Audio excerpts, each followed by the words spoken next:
Bonjour, j'espère que tu vas bien aujourd'hui. Bienvenue dans ce nouveau podcast. Avant de commencer, je vais te lire 2 à 3 versets.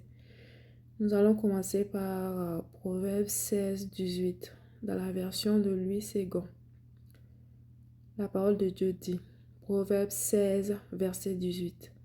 L'arrogance précède la ruine et l'orgueil précède la chute. Nous allons aller dans le livre de Deutéronome 8, toujours dans la version Louis Ségon. Le livre de Deutéronome 8, versets 17 à 18.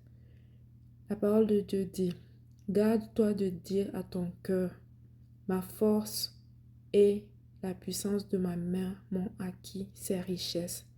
Souviens-toi de l'Éternel ton Dieu, car c'est lui qui te donnera la force pour les acquérir, afin de confirmer comme il le fait aujourd'hui son alliance qu'il a jurée à tes pères.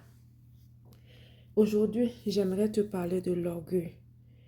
La raison pour laquelle beaucoup ne durent pas dans les affaires, ils viennent, Dieu les bénit et il reste juste un temps, 1 année, 2 années, 3 années après, on les oublie.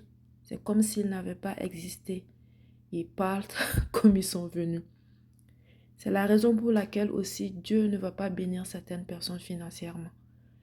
Parce que il sait peut-être que s'il te donne une certaine somme d'argent, il va te perdre. Et le but de Dieu là, c'est de ne pas perdre une seule de ses brebis. Souvent, les gens, il y a certaines personnes qui oublient de là où ils viennent. Tu as commencé au bas de l'échelle, peut-être tu as prié que Dieu te bénisse. Au début, tu as beaucoup pleuré. Dieu t'a fait grâce. Et la parole de Dieu dit, garde-toi de dire que ce n'est pas ta propre force. Dieu m'a donné cette révélation il y a peu. C'est lui qui nous envoie nos clients. C'est lui qui nous bénit. C'est lui qui nous envoie les finances. C'est lui qui pourvoit à nos besoins. Ce n'est pas par ta propre force. Si c'était ça, pense au monsieur qui fait pousse-pousse chaque jour.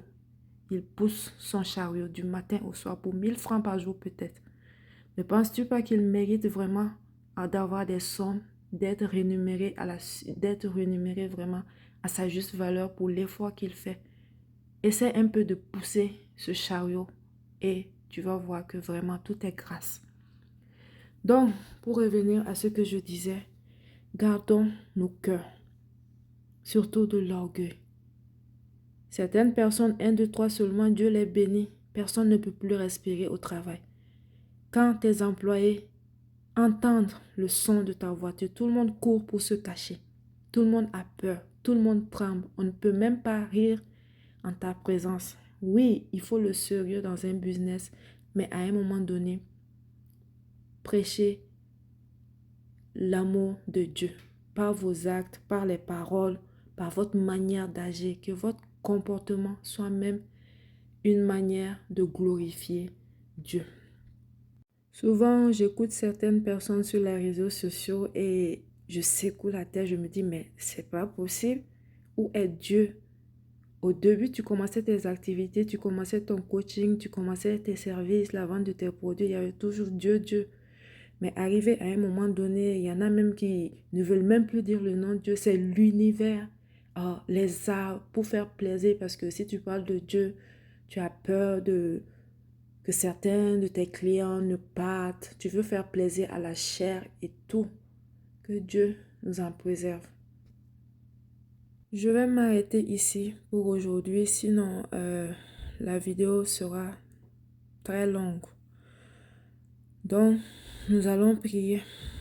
Seigneur, donne-nous de ne pas rentrer dans l'orgueil. Donne-nous de garder notre cœur.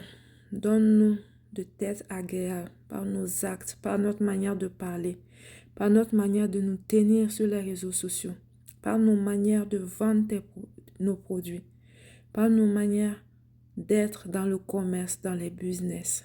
Amen.